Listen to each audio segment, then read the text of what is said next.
이제 하나님의 말씀 함께 보도록 하겠습니다. 하나님 말씀 에베소서 4장입니다. 에베소서 4장 11절 12절 두 절을 함께 보도록 하겠습니다.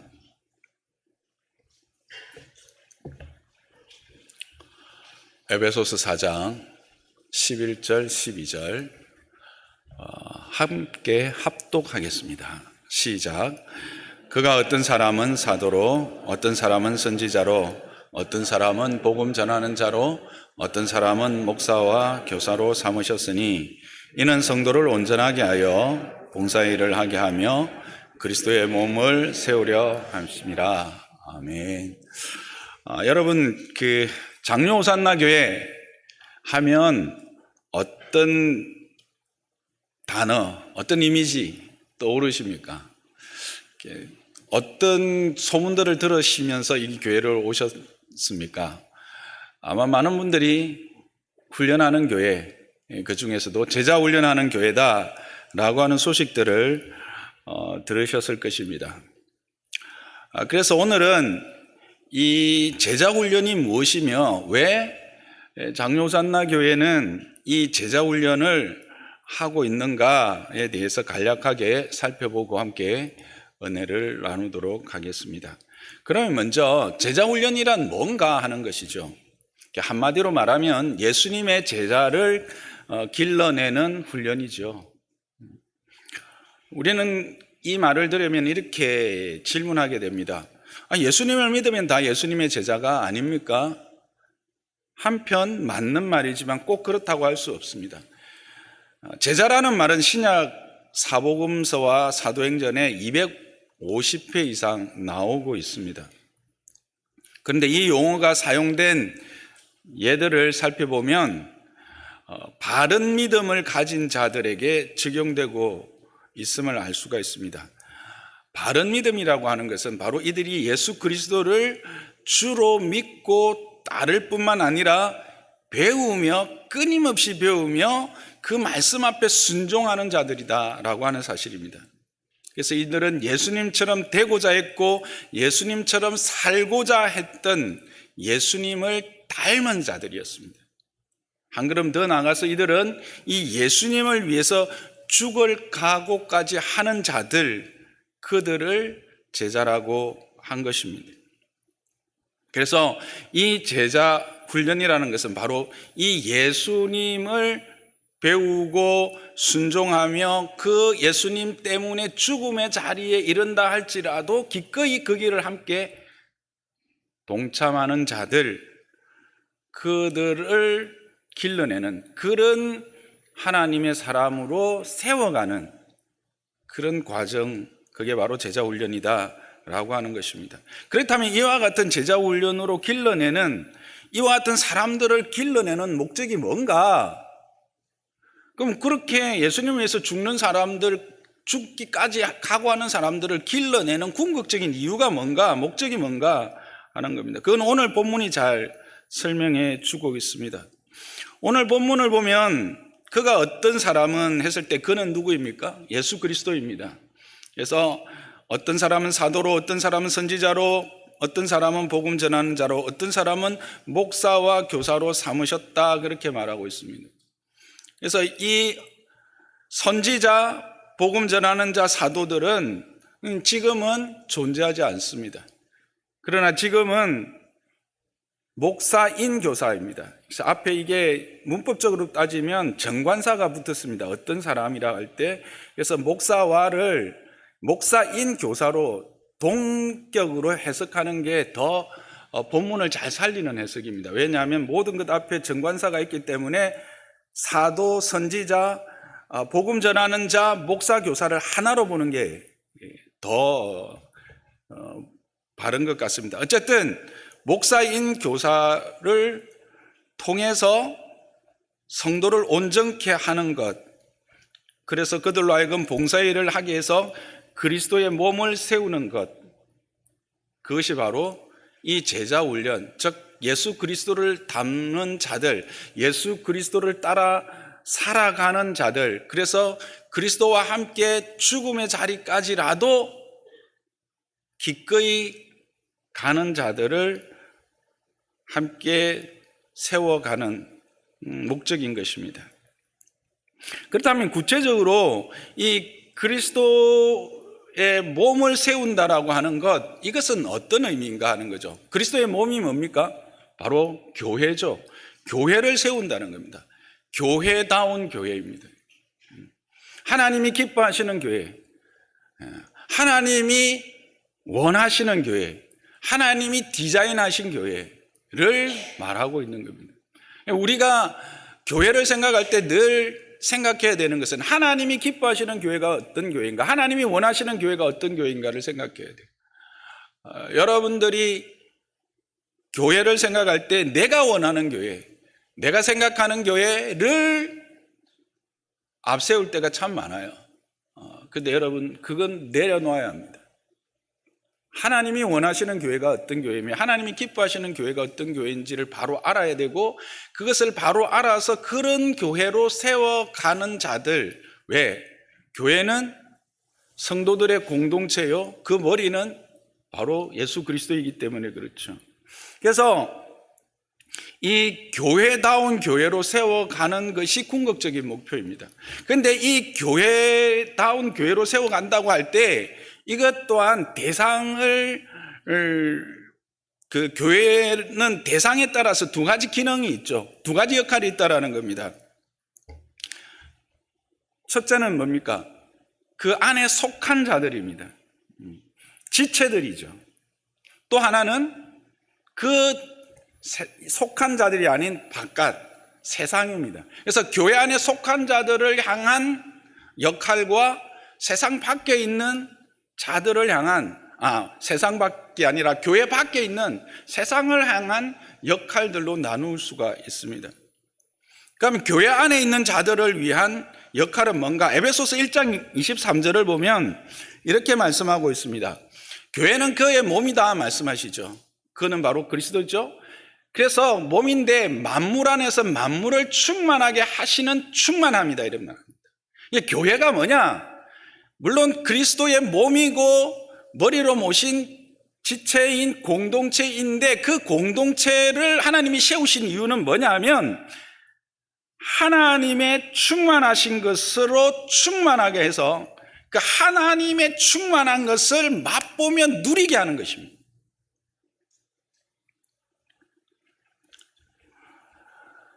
이게 바로 교회의 역할이죠.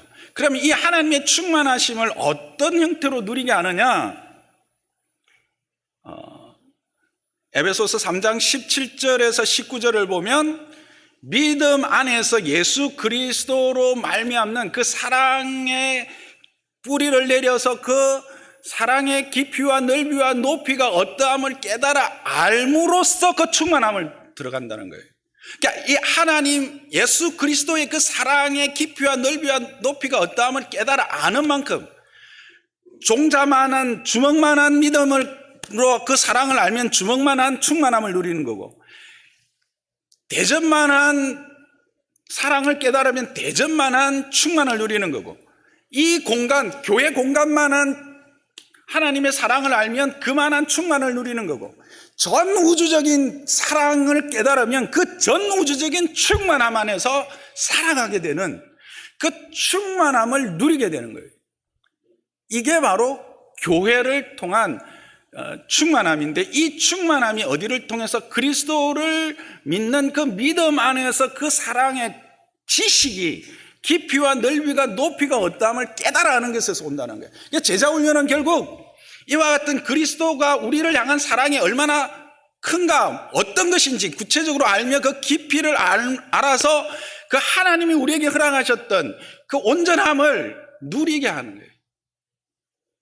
그게 제자훈련의 궁극적인 목적이에요. 그래서 그들이 충만하게 되면 뭐가 충만하게 돼요? 교회가 충만하게 되는 거예요. 그래서 교회가 세워지게 되는 거죠. 그게 바로 제자훈련의 목적이에요. 두 번째는 이와 같은 충만함이 그리스도의 사랑을 깨달아 아는 지식으로 충만하게 될 뿐만 아니라 에베소서 4장 7절에서 10절을 보면 우리에게 주신 각종 은사를 통해서 이 충만함을 누리게 된다는 거예요. 이 7절에서 10절까지가 아주 긴 것 같은데 여러분의 성경에 8절에서부터 갈로를 쳐서 10절에 하늘 위에 오르는 자니까지 갈로를 쳐버리면 이거는 삽입절로 보면 돼요. 우리는 각 사람에게 그리스도의 선물인 분량대로 은혜를 주셨는데 그 은혜로 말미암아 만물을 충만하게 하신다 했어요. 근데 이 은혜는 뭐냐면 바로 선물, 바로 은사예요. 우리가 하나님 앞에서 각자 받은 바 은사, 다양한 은사가 있어요. 각각 하늘로부터 주어진 좋은 은사들을 통해서 풍성한 충만함을 누리게 되는 거예요. 하나님을 아는 지식을 통해서 충만함을 누리고, 또 내가 주신 은혜를 그 충만함 가운데 베풀면 함께 공유함으로 통해서 이 교회는 그 다양함과 그 크기와 넓이만큼 누리게 되는 거예요. 그러니까 이 안에 있는 구성원들이 어떠한 충만으로 채워져 있느냐, 그리고 그 충만함을 자기가 하나님께로부터 받은 은사를 어떻게 실현해 내느냐에 따라서 그 은혜의 부요함이 달라지는 거예요. 그래서 이 주어진 은사를 하나님의 은혜 가운데 풍성하게 나타내어서 그것을 함께 누림으로 하나님의 충만을 누릴 수 있도록 만들어가는 과정, 그 은사를 확인하고 개발하고 그것을 하나님이 기뻐하시는 대로 사용할 수 있도록 하는 과정이 뭐냐 하면 제자훈련이라는 거예요. 그렇게 해서 궁극적으로 뭘 세운다?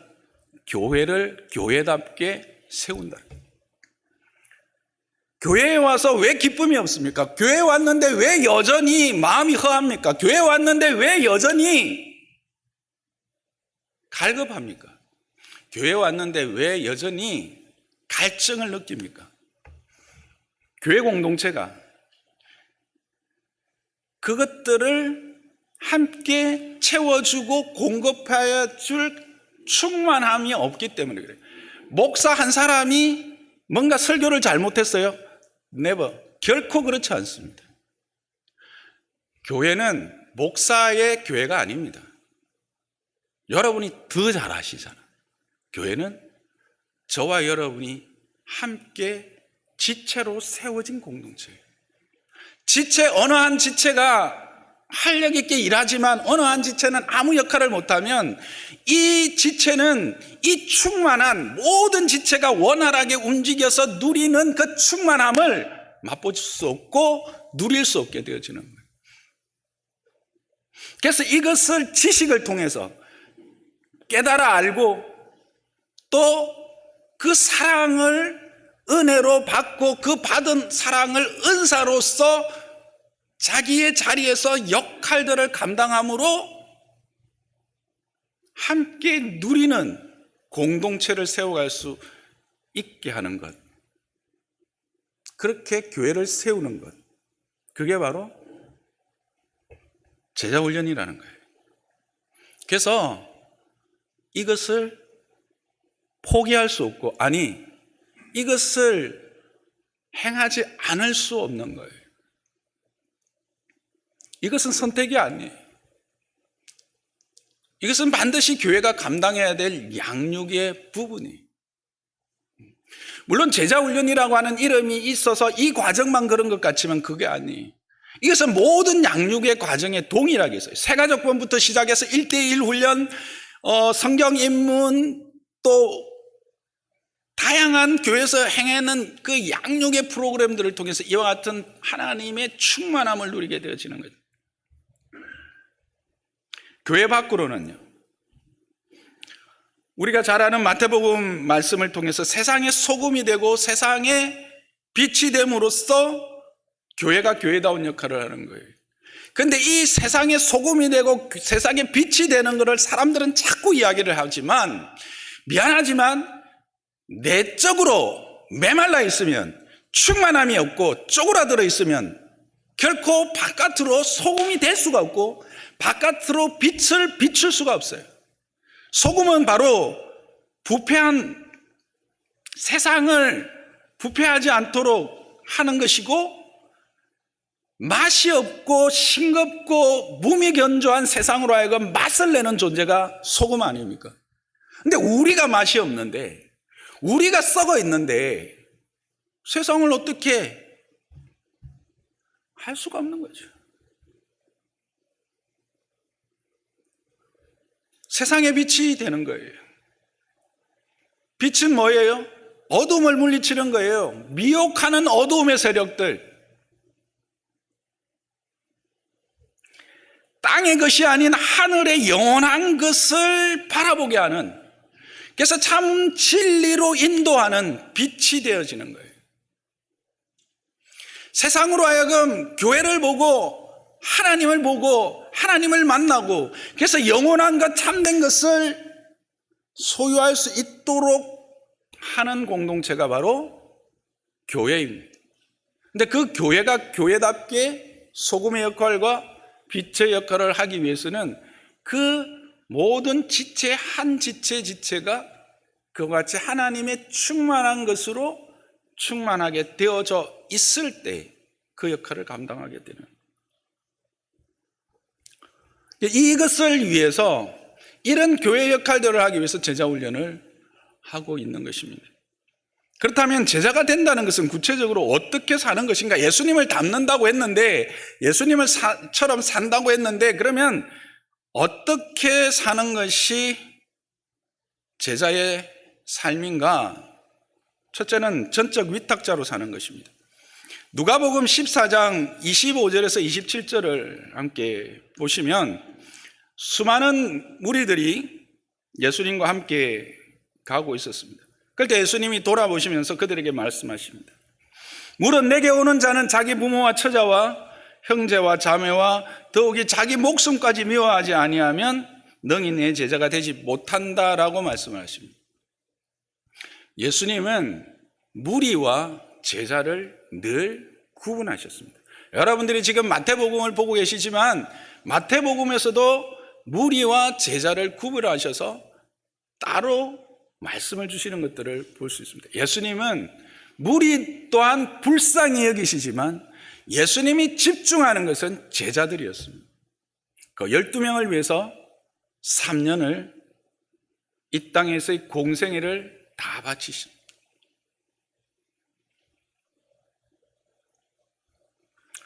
여기서 우리는 많은 오해들을 합니다. 이 말씀을 읽거나 듣는 사람들은 기독교는 불효를 가르치고 형제 우애를 파괴하는 종교네, 그렇게 생각할 수 있습니다. 왜냐하면 내게 오는 자는 자기 부모와 처자와 형제와 자매와 더욱이 목숨까지도 미워하지 아니하면이라고 했기 때문에, 미워해야 된다라고 말하고 있기 때문에 그렇습니다. 이거는 그런 말씀일까요? 아닙니다. 여러분, 우선순위에 관한 말씀입니다. 예수님과의 관계가 다른 어떤 관계보다 우선되어야 한다라는 것입니다. 이 두 관계, 예수 그리스도와 우리의 관계와 우리와 부모와 형제와의 관계는 경쟁적인 관계가 아닙니다. 우리는 이것을 다 늘 경쟁적인 관계로, 이것 선택하면 이것을 선택할 수 없다고 생각하기 때문에 생기는 잘못된 해석입니다. 이 관계는 경쟁적 관계가 아닙니다. 이것은 예수님에 대한 우선순위를 이야기하는 겁니다. 예수님과 관계가 우선되면, 예수님을 사랑하게 되면 그 예수님의 사랑으로 오히려 부모를 온전하게 사랑할 수 있는 거예요. 내가 지금 사랑했던 세상이 가르치는 바 사랑이 아닌 하나님의 사랑으로 사랑하는 거예요. 내 형제를 하나님의 사랑으로 사랑하는 거예요. 예수님처럼 사랑하는 거예요. 내 이웃을 진심을 다하여 예수님처럼 원수까지도 사랑하게 되어지는 거예요. 예수님처럼, 예수님을 닮은 사랑을 하는 겁니다. 그래서 하신 말씀이 이 우선순위의 문제. 우리가 형제, 자매를 사랑하는 것 때문에 예수님의 사랑을 멀리한다면 우리는 이 사랑 안에 매여 있어요. 세상이 말하는 그 작은 사랑 때문에 갈등하고 아파하고, 그러나 예수님의 사랑을 알고 그 사랑으로 이 부모를, 형제를 사랑하면 온전한 사랑을 이루고 더 완전한 사랑을 이루고 그 안에서 참된 충만함을 누리게 되어지는 것입니다. 그것을 말하는 겁니다. 전적 위탁자가 된다는 것은 이렇게 우선순위, 모든 관계의 우선순위를 예수님에게 두는 자. 두 번째는 전적 위탁자가 된다는 것은 자기 십자가를 지고 예수님을 따르는 것입니다. 27절을 보시기 바랍니다. 누구든지 자기 십자가를 지고 나를 따르지 않는 자는 능히 네 제자가 되지 못한다고 말씀하십니다. 십자가가 무엇입니까? 예수님을 생각해 보십시오. 예수님이 이 땅에 오신 궁극적인 이유는 십자가를 지심으로 우리의 죄를 사하시는 것입니다. 그의 존재 이유입니다. 다른 말로 하면 사명입니다. 구체적으로 하나님의 뜻을 이루기 위해서 감당해야 할 역할이요 몫이라는 것입니다. 우리 각자에게는 하나님께서 주신 이 땅에 보내신 사명이 있습니다. 우리 각자가 받은 바 하나님께서 우리를 이 땅에 보내신 존재 이유와 목적이 있습니다. 그것을 감당해내는 역할을 행한다라는 것입니다. 은사를 따라서 사명을 감당하는 것이죠. 그것을 위하여 십자가라는 것은 대가를 지불하는 것입니다. 그 사명을 감당하는 것은 이 세상이 하나님에 대하여 적대적이고 하나님에 대하여 반대하는 자들 가운데서 이 사명을 감당하는 것은 바로 십자가를 지는 것이기 때문에, 대가를 지불하는 것이기 때문에 그렇습니다.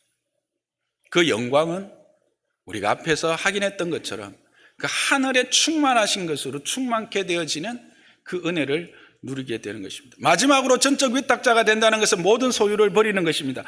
누가복음 14장 33절은 이렇게 말합니다. 이와 같이 너희 중에 누구든지 자기의 모든 소유를 버리지 아니하면 능히 내 제자가 되지 못하리라 말씀하십니다. 이것은 앞에 14장 26절부터 25절부터 말했던 따르던 무리들을 향해서 주신 말씀입니다. 소유를 버린다라는 말은 의미를 뭘까요? 그것은 재물보다 예수님을 더 사랑하지 않는 것입니다. 마태복음 6장 24절을 참조하시기 바랍니다. 지금 시간이 없어서 이것까지는 다 말씀을 못 드립니다. 디모데전서 6장 17절의 말씀을 가지고 보면 재물에 마음을 두지 않는 것입니다. 누가복음 8장 3절의 말씀을 가지고 우리가 적용해 보면 하나님의 나라를 위하여 사용하는 것입니다. 즉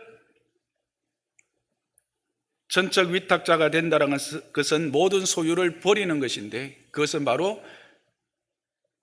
재물을 예수님보다 더 사랑하지 않는 것이요, 재물에 마음을 두지 않는 것이요, 하나님의 나라를 위하여 사용하는 것입니다. 이런 삶을 사는 자는 바로 전적 위탁자라고 할 수가 있는 것입니다. 이와 같이 전적 위탁자, 하나님을 자신의 삶의 관계의 가장 우선순위에 두고 자기의 십자가를 지고 모든 소유를 버린 자, 그런 자를 세워나가는 것입니다. 즉 전적 위탁자를 세워나가는 것이 바로 제자훈련이요, 다음으로는 정인의 삶을 사는 자들로 세우는 것입니다. 사도행전 1장 8절을 보면 오직 성령이 너에게 임하시면 너희가 권능을 받고 예루살렘과 온 유대와 사마리아와 땅끝까지 이르러 내 정인이 될 것이다 말씀하시고 있습니다. 여기에서 너희는 누구일까요? 제자들입니다. 예수님께서 부활하신 후 40일 동안 예수님을 따르던 자들입니다. 성천하실 때 그 자리에 있던 자들입니다. 그들을 10절에서 제자라고 부르고 있습니다. 12사도뿐만 아니라 그 다락방에서 성령의 임재를 함께 경험했던 자들입니다. 그들은 지금 여전히 예수님을 따르고 있습니다. 우리가 지금 그냥 문자로 기록되어 있기 때문에 예수님과 함께 그 자리에 있었다라고 생각할 수 있지만, 지금 예루살렘의 분위기는 어땠을까요? 그 당시 예루살렘의 분위기는 예수님이 바리새인들과 서기관들과 대제사장들에 의해서 모함을 받아서 십자가에서 달려 돌아가신 상황입니다. 스승을 죽였다면 그를 따르는 자들을 죽이는 것은 너무나 당연한 것이요, 그와 같은 험악한 분위기 하에 있는데 예수님을 따랐다, 예수님과 같이 함께 있었다, 바로 전적 의탁자들인 거죠. 자기의 목숨까지도 내어놓기로 결단하는 자들이 아닌 이상 예수님과 함께 있을 수가 없어요. 그런 자들에게 부탁하신 겁니다. 예루살렘과 온 유대와 사마리아와 땅끝까지 이르러 내 증인이 되라고 하신 것입니다. 그래서 제자는 전적 위탁자로서 정인의 삶을 살도록 부름받은 자들입니다. 그런데 여러분, 여기에서 우리가 주목해야 될 부분이 있습니다. 내 정인이 되어주면 좋겠어 라고 말씀하십니까?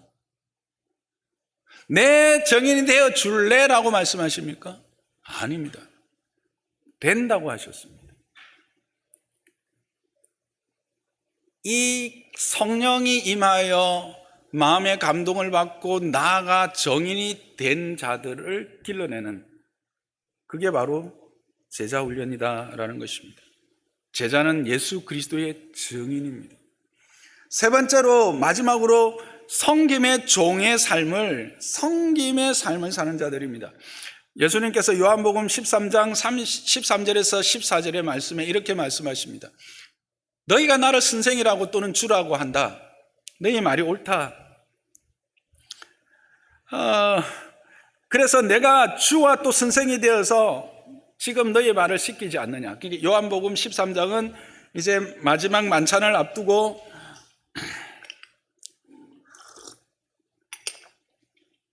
예수님께서 제자들의 발을 씻기는 장면입니다.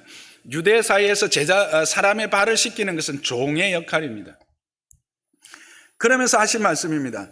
내가 주와 선생이 되어서 너희 발을 씻기되 너희도 서로 발을 씻겨주는 것이 옳으니라.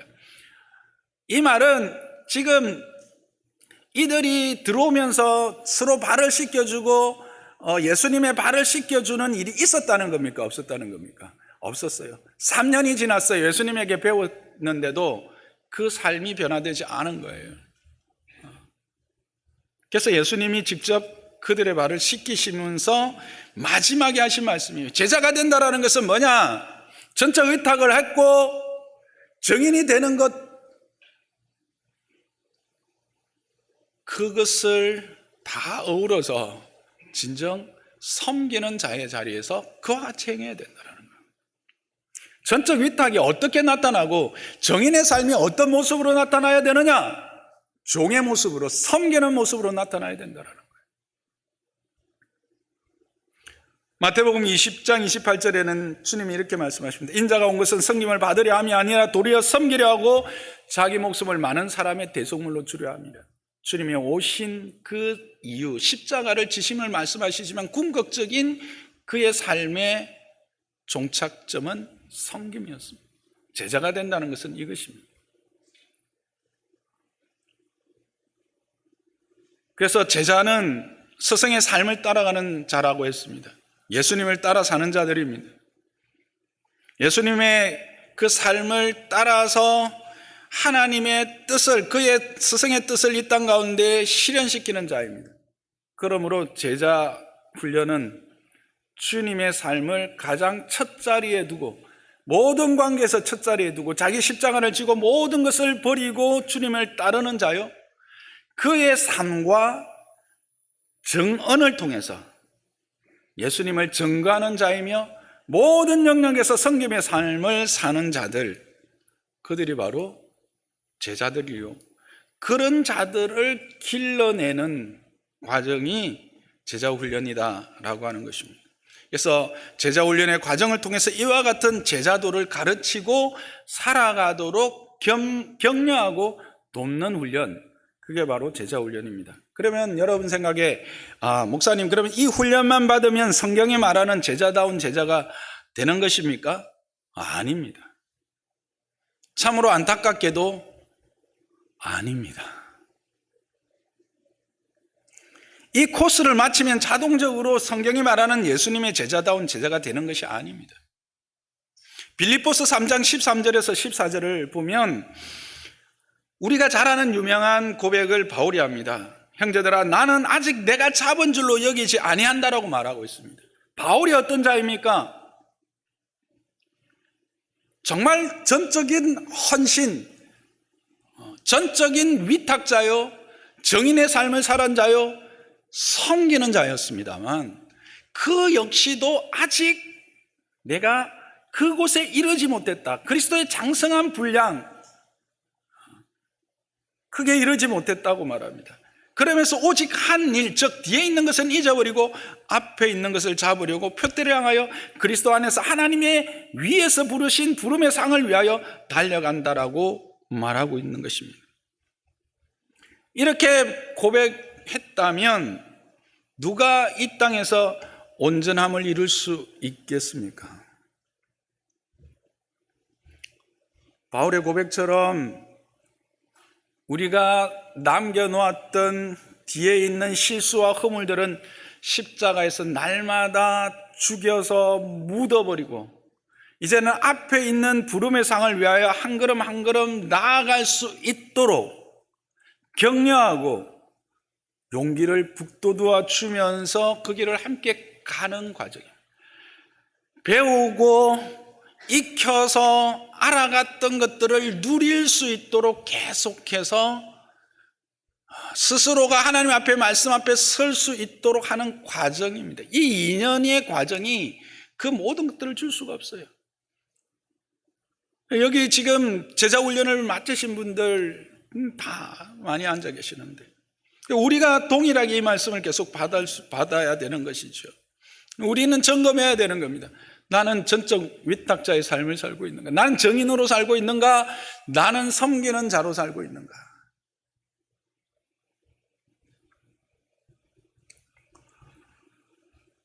제자훈련의 과정, 그것도 성경에 말하는 예수님의 제자가 된다는 것이 무엇인지 이와 같은 제가 짧게 이야기했던 이것을 실제로 2년 동안 구체적으로 살펴서 그 길로 살아가려고 함께 고민하며 힘쓰는 자리로 가는 것입니다. 함께 고민하고 그것들을 전에 생각하지 못했던 것, 전에 알지 못했던 것들 이제는 고민하게 되고 그렇게 살기 위해서 우리는 어떻게 해야 될 것인가 하나님 앞에 묻게 하는, 그리고 그렇게 살기 위해서 힘쓰게 하는 자리, 그것들을 조금이나마 몸에 익혀서 그렇게 살아갈 수 있도록 하는 자리, 그게 바로 제자훈련인 것입니다. 말씀을 마치겠습니다. 장로산나교회는 제자훈련하는 교회입니다.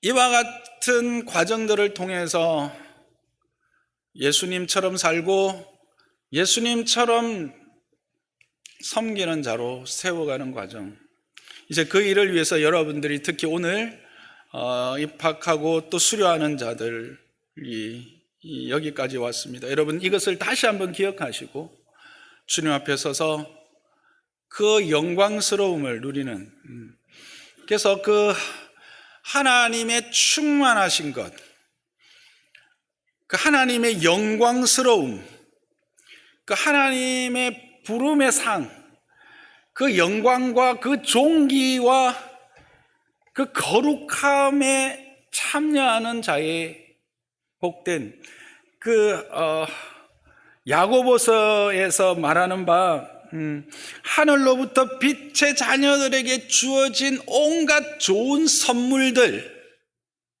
그것들을 받아 누리는 저와 여러분이 되시기를 주님의 이름으로 축복합니다.